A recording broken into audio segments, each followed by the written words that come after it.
기업 문화에 MBTI를 적용시켜보면 어떨까요? 멍청한 시리, 애플카 포기, 그리고 비전 프로의 저조한 실적. 애플은 세상을 감동시킨 잃어버린 걸까요? 잡스는 IT 기술의 메카로 떠오르던 실리콘밸리에서 어린 시절을 보내게 되죠. 실리콘밸리의 탄생 배경에는 스탠포드나 버클리, 캘리포니아 공과대학 등 명문대학이 있죠. 명문대 출신들은 잡스에게 영감을 주었다고 알려진 휴렛패커드, 제록스 등을 설립을 합니다. 잡스는 기술에 관심이 많은 미적 감각을 가진 젊은이로 성장합니다. 리드 대학 시절 캘리그라피 수업을 청강한 것으로도 알려져 있죠. 프로그램 개발자이기도 한 빌 게이츠의 마이크로소프트는 IBM의 운영체제를 납품하면서 소프트웨어 기업으로 성장을 합니다. 잡스는 워즈니악이라는 천재 개발자를 만나면서 사업을 시작하죠. 워즈니악은 최신 하드웨어와 소프트웨어 기술을 자유자재로 다루면서 잡스의 이상을 현실로 바꿔냅니다.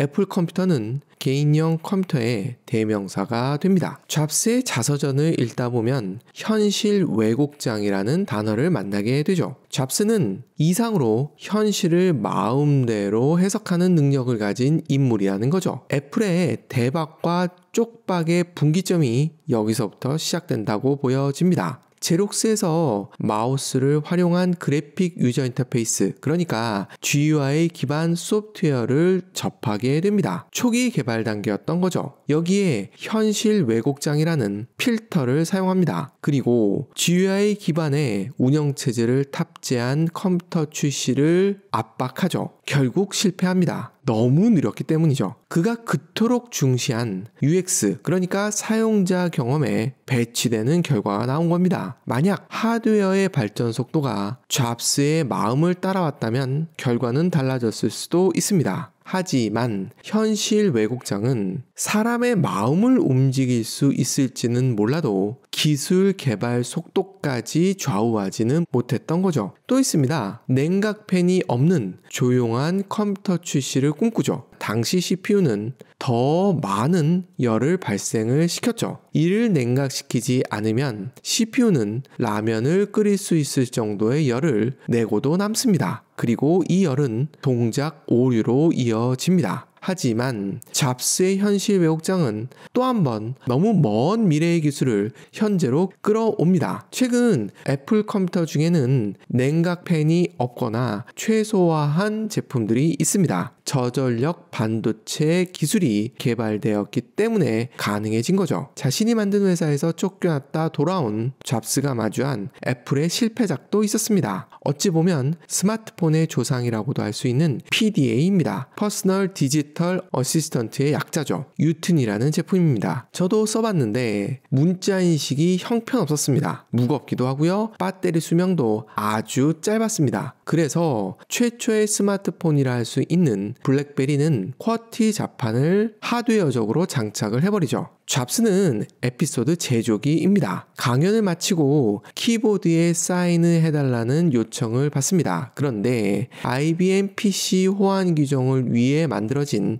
키보드였던 거죠. 필요 없는 자판 제거에 동의를 받고 나서야 사인을 해주었다고 하죠. 미니멀리스트인 잡스에게 하드웨어적 쿼티 자판은 눈에 거슬렸을 겁니다. 그런데 필기체 문자 인식 기술은 처참했던 시절입니다. 그래서 생각한 것이 터치스크린이죠. 당시 대부분의 터치스크린은 압력을 인식하는 방식입니다. 그래서 은행 ATM 머신에서 터치가 잘 안 되면 손톱으로 누르던 시대입니다. 이 방식은 스크린에 뽁뽁이 같은 것이 붙어있는 격이어서 화질을 많이 떨어뜨리게 되죠. 당시 고가여서 아직 대중화되지 못했던 정전기를 이용한 방식의 터치스크린을 채용하기로 합니다. 여기에 멀티터치 기능까지 채용을 하고요. 결국 잡스는 아이팟 터치와 아이폰이라는 대박을 만들어냅니다. 물론 피처폰에 적용되기 시작했던 카메라 기술도 들어갔죠. 최근 애플은 인공지능에 대한 투자를 아끼지 않았습니다. 그리고 이 기술을 적용하려 하기도 했고요. 하지만 시리는 멍청했고 애플카는 접어야만 했습니다. 지금까지 살펴본 애플의 성공작과 실패작을 고려한다면 애플카의 포기와 시리의 실패는 예견된 거라 할 수 있습니다. 애플은 기술 개발에 최적화된 DNA를 가지고 있지는 않습니다. 최신 기술을 조합해서 소비자가 인지하지도 못하고 있었던 그들의 니즈를 충족시키는데 뛰어난 회사입니다. 비전 프로도 다르지 않은 것 같습니다. 저도 체험해 봤는데 화면 UI는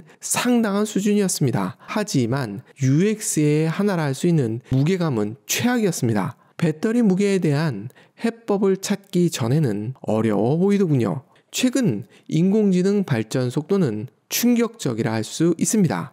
애플 입장에서는 다시 한번 기회를 거머쥘 수 있습니다. 만약 애플이 잡스가 만들어 놓은 기업 문화 MBTI로 본다면 INFP를 유지하고 있다면 말입니다.